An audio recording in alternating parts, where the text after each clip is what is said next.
everyone. Thank you for attending session 6A at the RDAP Summit 2024. This is a Zoom webinar. Attendees are muted and your cameras are turned off. To ask a question, please use the Q&A at the bottom of the screen. The session will run from 12 to 1 p.m. Eastern with the last 15 minutes or so for a Q&A. And it will include 2 live presentations followed by 2 pre-recorded lightning talks.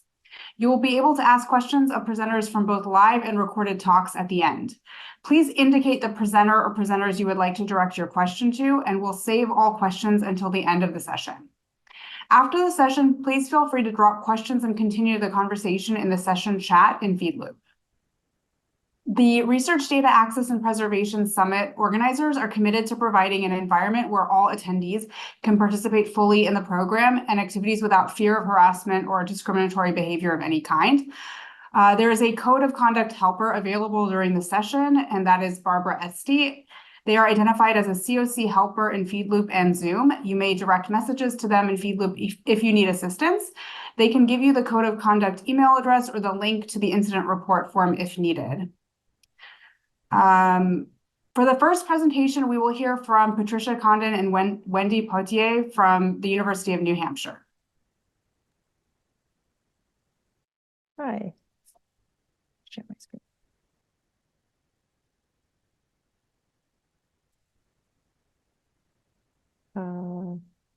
Thank you, Alyssa, for the introduction, and thank you all for coming to the session today. Wendy and I are excited to be here to talk to you about business data literacy competencies, workforce perceptions, and practices.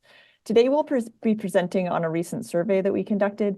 We investigated the relevancy in the workplace of a set of proposed baseline business data literacy skills and how librarians can use those to support workforce development in undergraduate education.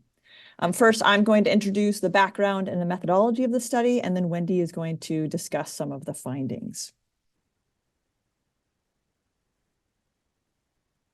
I wanted to highlight this quote from Yasmin Shores as a way to tell the story of how Wendy and I began to collaborate together on business data literacy skills some 5 years ago.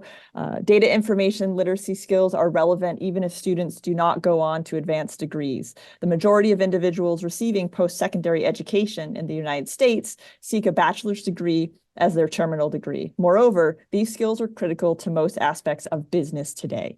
So in my role, I work with students and faculty on research data literacy skills with a focus on the research part, scientific research and scholarly pursuits. When preparing business students, and any undergraduate student really, for entering the workforce, data literacy skills are still very necessary, but there are some nuances in working with data for research versus working with data in a business setting. So to address this, Wendy, Joe, and I, Wendy, who's the business and economics librarian, came up with 7 baseline data literacy, business data literacy skills. For many of us who work with research data, these competencies are not unfamiliar, and they overlap very much with the skills taught for research data. But our research really emphasizes that the context of these data literacy competencies matter. I think an example that I always think of is around data sharing, right? When you think about data sharing for research, you think about public access to data, open data. In the business world, when you're thinking about sharing data, it's not so much, really. It's proprietary data, and sharing looks very different because there are many other considerations around IP and proprietary data that we need to think about. So the 7 baseline business data literacy competencies are data organization and storage. These are focused on foundational data management practices, from file naming, creating documentation, using secure storage. They can also be interpreted as more specialized work in creating and managing database or managing storage infrastructure.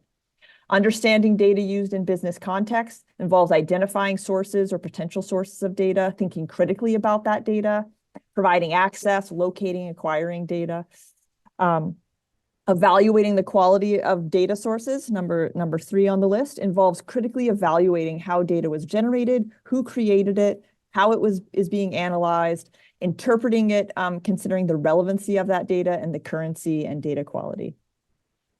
Interpreting data.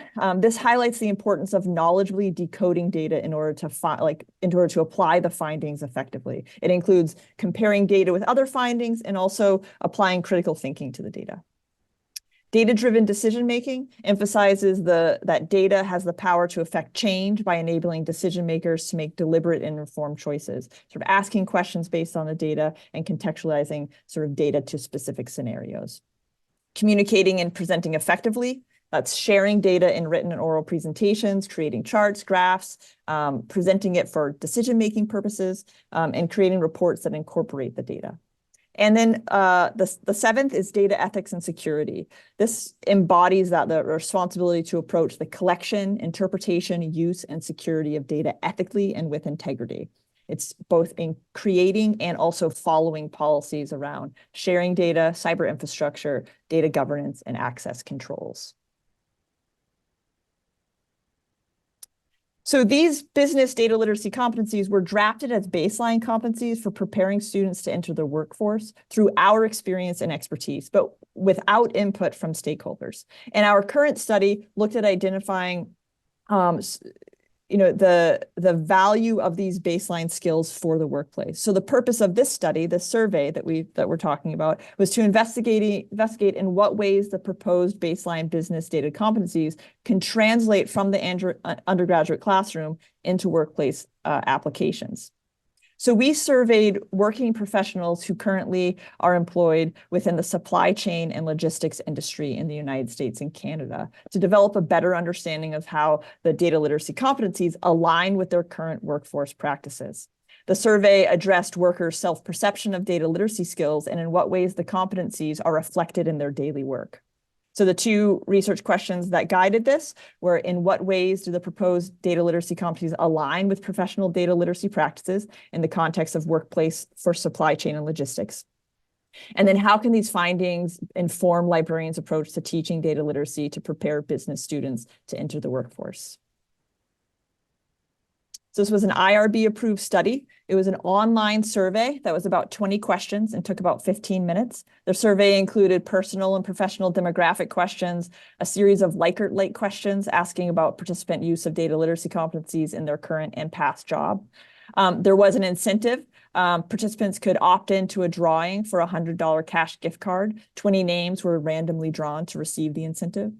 We received 164 valid responses. Because of the recruitment method, the response rate is unknown.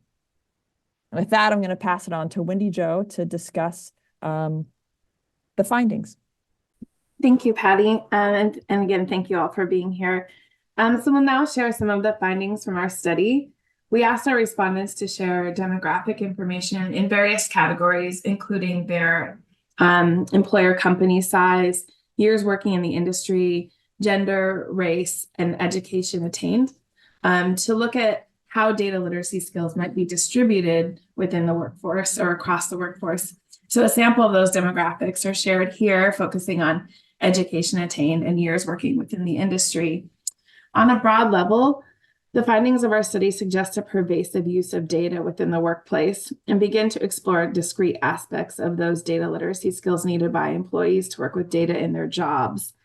The findings demonstrate working with data is ubiquitous across our survey sample, and that was across all categorical divisions, including time and industry and education level, as well as some not represented here, like job category, with 95% of respondents indicating that they use data in their current professional roles.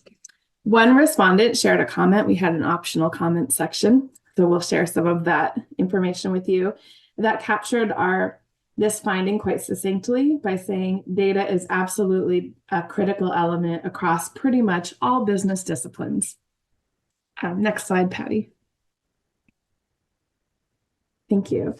So one of the areas that we looked at was employer expectations, to help us situate, what skills are needed and who perceives those skills as important. So employer expectation of employee data literacy is an important area of investigation for us because it approaches a prevailing narrative in business literature about the lack of human talent around data literacy as a barrier to company or industry progress in harnessing the power of data within organizations.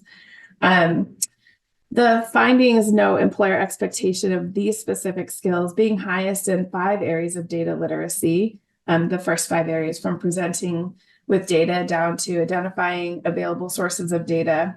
And we group that category.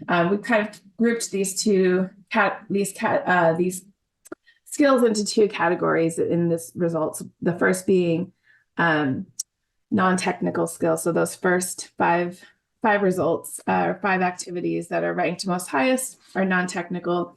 And there was a significant gap between that last one, identifying available sources of data, and then advanced data processing and analysis. So those we grouped, that's how we define the 2 groupings. So with those lower ranked, we'll discuss those higher ranked competencies in coming slides, but which again, we group as non-technical skills, but we wanted to address the grouping of skills that ranked below 55% and try to, for those activities, some of the participant comments suggested a rationale as why those might have been ranked lower.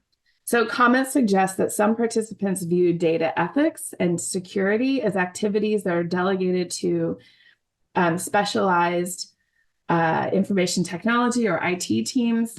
One respondent shared that for data ethics and security, we have extensive IT teams that support us in the overall security of our data and our systems. And this is very important, but not in the context of my specific position or job. And another respondent noted that deep dive security is often completed by data specialists outside of my team. Additionally, data organization and storage may have been interpreted as database management or seen as tangential to respondents' deliverables, as noted by one respondent comment that said database creation is often completed by data specialists. And then we'll move along and contextualize some of that employer expectation to how people became skilled in this area. So in our research findings, we discovered that participants suggested that their employers expect certain data skills, but we also asked those participants how they became skilled in each of those areas. And this is important to the discussion on that ecosystem for data literacy education. So data literacy education is seemingly a multi-pronged approach across educational and organizational settings.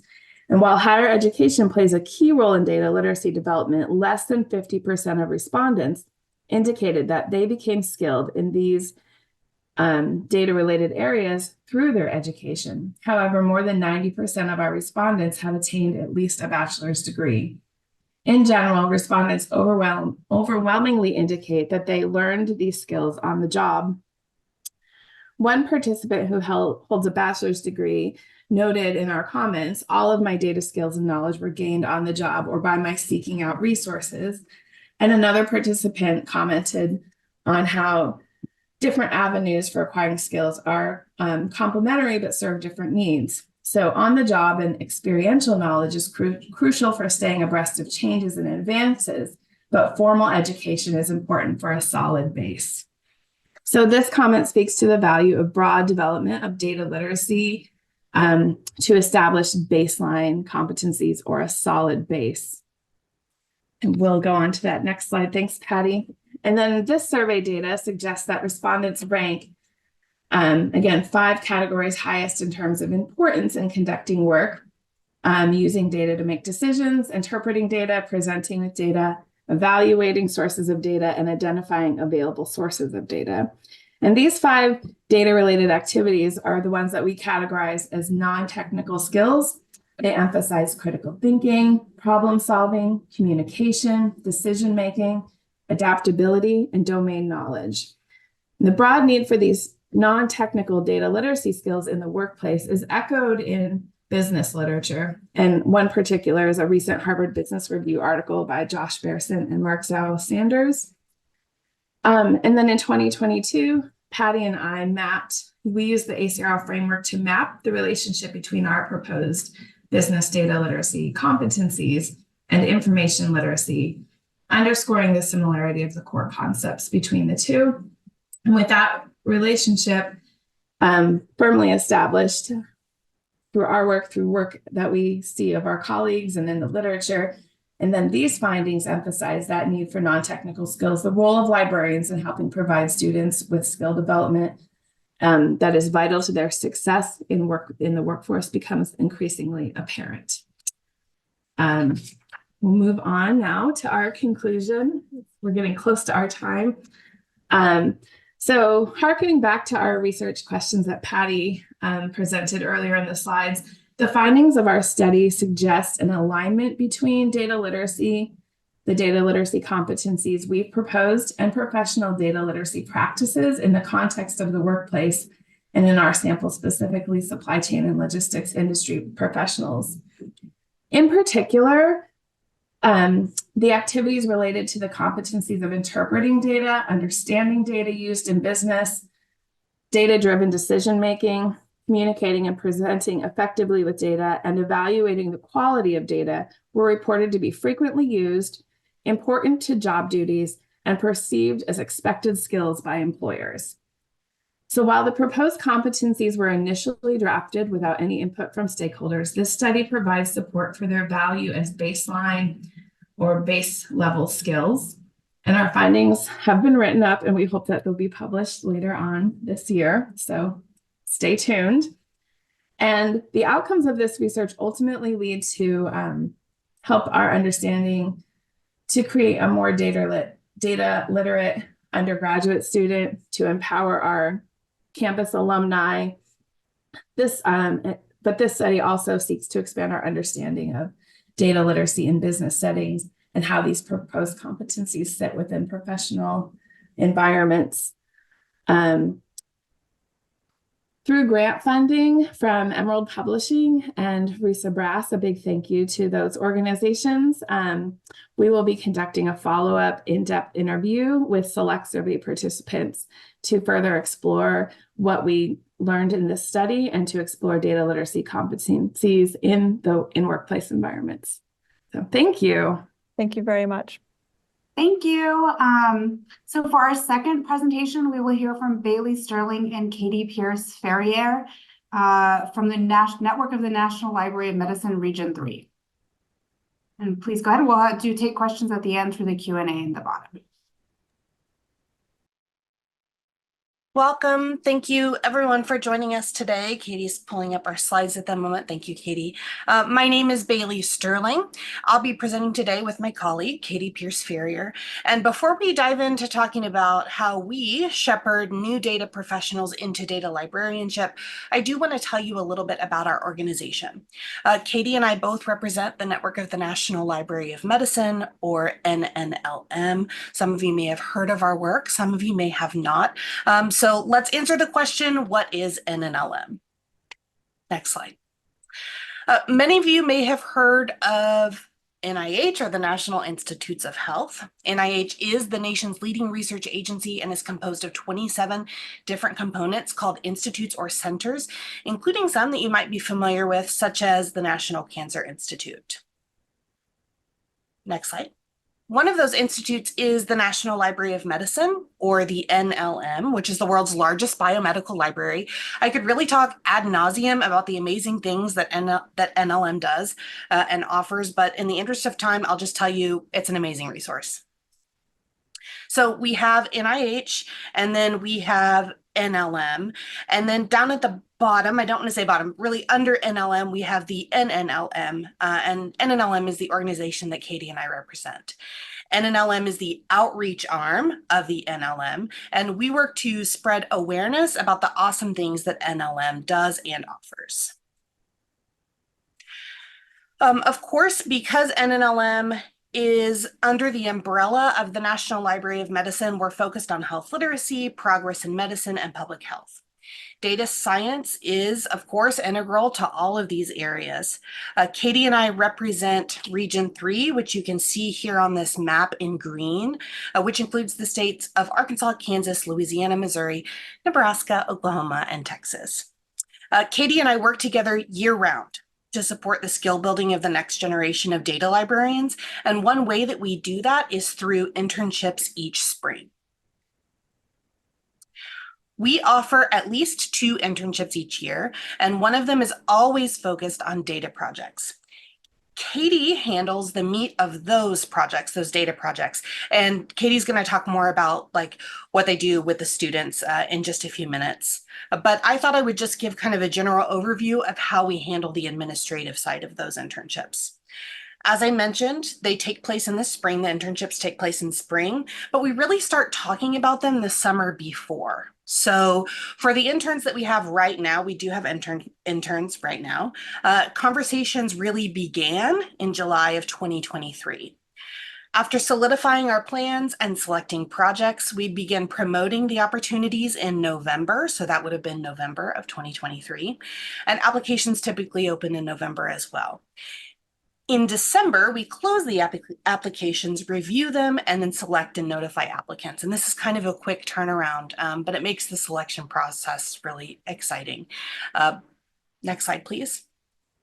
So the students find out before the academic winter break whether they're going to be interning with us, with our office.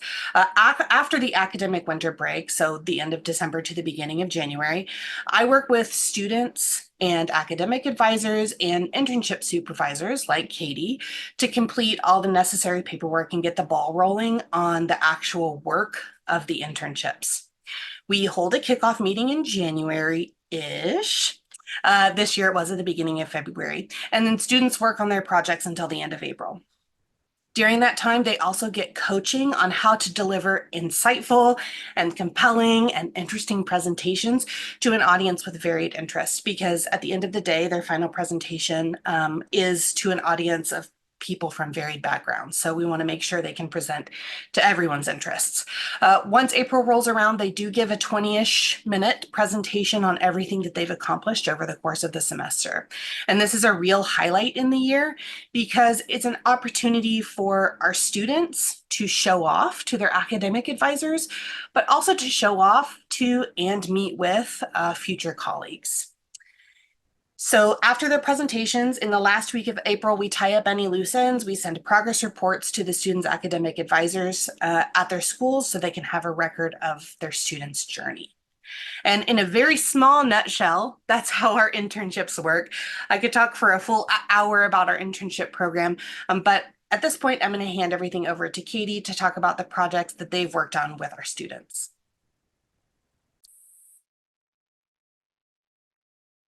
So I'll talk some about the projects that we've had our interns work on and why we chose to focus on data internships specifically. So starting with the fun reasons, data's awesome. We're all data people here, and we're all here because we like data, because it's interesting, and it's everywhere. It touches every aspect of our lives. So whether our interns go on to be data librarians or data scientists or a different job role entirely, understanding data and having those skills and competencies is a really valuable thing. So what about the more practical reasons? Data is used to measure impact and reach for libraries, for departments, for researchers, and there's a growing need for that skill set. Researchers are looking for support as they navigate funder mandates for data sharing. More libraries are starting or expanding their data services. And on-the-job training is a really valuable part about learning about data and how it fits into library services. So more importantly, a lot of our internships focus on communicating data, and I'll go more into this as I talk about our different projects, but all of our projects have had a very heavy emphasis on communication. All the data analysis skills in the world won't help you if you don't also know how to communicate what you're doing and what that data is telling you. So communication is a really big part of our internships in developing that skill. So I've worked with 3 data interns so far, and I'll talk a little bit about each of their projects. So NLM has hundreds of products, and many of them are very data oriented. So our first data intern, Iram, she wrote product guides on RxNorm and RxNav, on mesh terms and UMLS, which are all controlled vocabularies. And these guides are sort of one-page documents with a brief description, popular uses, and ideas for how to teach people about the products. So if you've ever had to condense something down, it's often much harder to do that. So the intern had to become very familiar with these products, think through how people would use them and interact with them, and then communicate that information back in plain, easy to understand information, easy to understand language. So then our next data internship was with Sierra, and then she worked with our yearly user survey data. I had her create a data dictionary and learn about data cleaning processes and data organization. She then created a visualization dashboard to compare the last 2 years of our survey results. Again, this heavily featured communication. She did a presentation on this, like what Bailey mentioned, and talked about how she made the dashboards, how she decided on the different visuals, and what she learned throughout the entire process.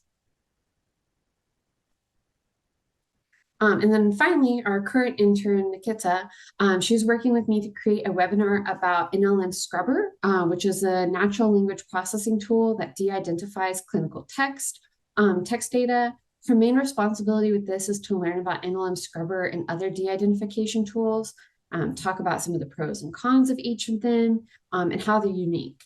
So she's going to actually pilot the webinar with us this April. So we're really excited to see how everything turns out with her internship. And these internships are not without their own challenges. Our work at NNLM often takes a really long time to come to fruition. It can take months or even years to really see the impact of what we do and how things evolve and grow into bigger projects. So unfortunately, our interns don't really get to see the ways that their hard work pays off in the long term. They don't get to see how this, like with Nikita's example, this webinar, she won't get to see how this reaches more and more people as we go along and leads into other projects. So we really had to learn how to communicate and be upfront with this, that this isn't busy work that we're having them do. That's highly valued, and we at the office, we can see how it contributes to our long-term plans, even if they're not able to really see the end payoff of these things. But the benefits absolutely outweigh any of the challenges, though. Our interns are working on real world problems. We have them doing work that we want to see happening, but might not have as much time for. It's these things that are all really high up on our nice to have list. They're priorities, but Bailey and I, we might not have as much time to dedicate to these projects as we would like. So Bailey and I and the rest of our team, we put a lot of effort into making sure the internships are mutually beneficial. We really want the students to come away with actionable skills and something that they can point to on their resume. So that final presentation is recorded, it's put up on YouTube, and our interns can go back and put this on our resume and point to saying, hey, I did this thing, as they're talking to future employers. And I really loved working with our interns. It's honestly one of the favorite parts of my job. I learned something from them every time. So it's been a really mutually beneficial program that we have. And I will turn it back over to Bailey. Thanks, Katie. So these internships that we've briefly covered today aren't the only way that we shepherd students into their future careers. NNLM Region 3 often invites students who have had a unique impact with their projects to be members of our team.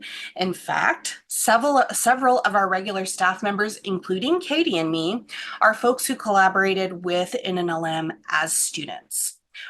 In addition, our current data reporting tech, Katie mentioned Sierra earlier, is also a former intern with us.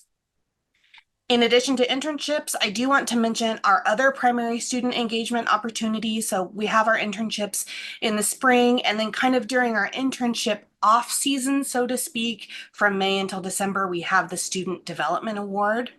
For the Student Development Award, we work with students to, again, build presentations. We're really into communication, build presentations about NLM products, and then deliver those presentations at professional conferences, both in person and virtual, because those are very different skills. As a part of that program, students also get substantial professional development opportunities, and it's a really great, excuse me, it's a really great career kickstarter for many students. Next slide. Including our recent awardee, Sarah Villery, who you may have encountered at RDAP this year. And Sarah also shared her lightning talk yesterday. So she's one of our, sorry, just a moment. So sorry, she's one of our former student development awardees. As I hope you've noticed, we really love working to bring new data librarians into the fold. Katie and I could both talk about this forever. So if you ever want to chat with us, please send us an email. We love talking about students, about engagement opportunities, and about the next generation of data librarians. Thanks everyone for being here today. We appreciate the time. Thank you so much. So next we'll have two back-to-back pre-recorded lightning talks. We will first hear from Caitlin Throgmorton from Yale University. And then for a second lightning talk, we will hear from Dylan Dearborn, Jasmine Lafraine, Madeline Gerbig, and Nuri Lee, who are all at the University of Toronto. Hi, thanks for watching this lightning talk, Bridging Data Literacy Boundaries with the Data Management Plan email course. I'm Caitlin Throgmorton, Data Librarian for the Health Sciences at Yale University's Cushing Whitney Medical Library. This disclosure lets you know that I have a family member employed by Salesforce, the company that makes the email marketing platform I used. So what are email courses? Email courses are instructional content delivered via email, and they can contain text, images, hyperlinks, basically any content you can think of or have seen in an email before. They're similar to correspondence courses from decades ago, where distant students would receive course materials in the mail. Email courses update this concept for our digital lives, where many of us receive mail on our computers and phones.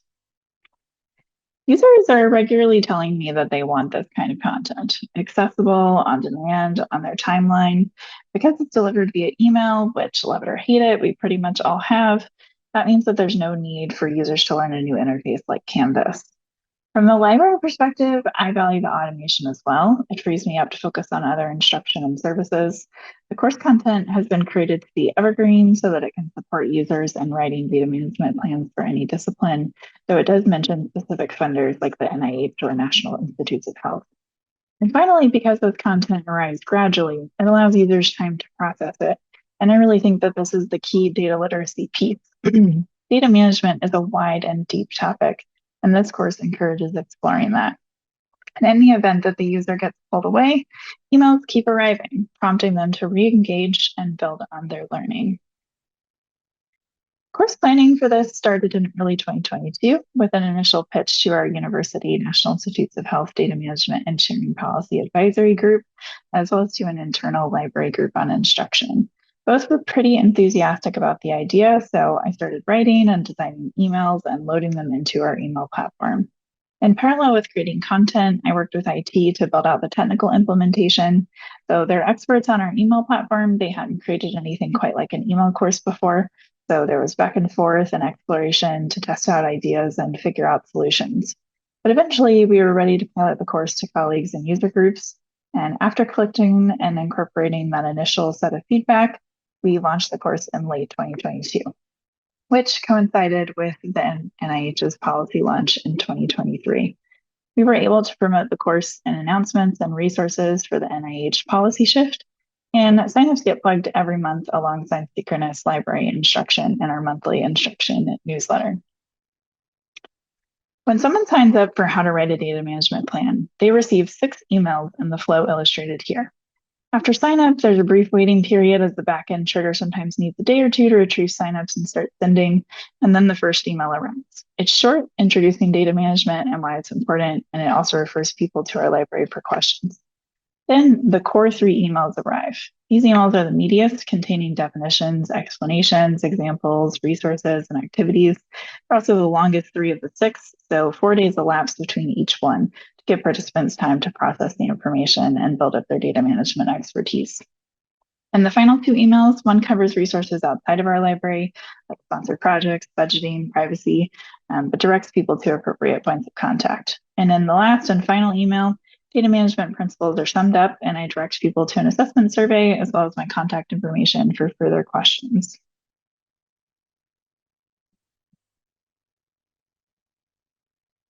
By the numbers, the course has been quite successful. More than 200 people have participated over the last year or so, and feedback has been great. One participant said the email series was perfectly bite-sized for the busy principal investigator. The resource links were wonderfully thought out and professionally attuned. One challenge was a technical hiccup last fall where emails weren't sending. That's the flat line in the chart. And when it was resolved, we had a spike as users who hadn't gotten their emails finally received them, although later than planned. In this sense, the course is almost too hands-off, but close monitoring and good technical support can overcome this challenge.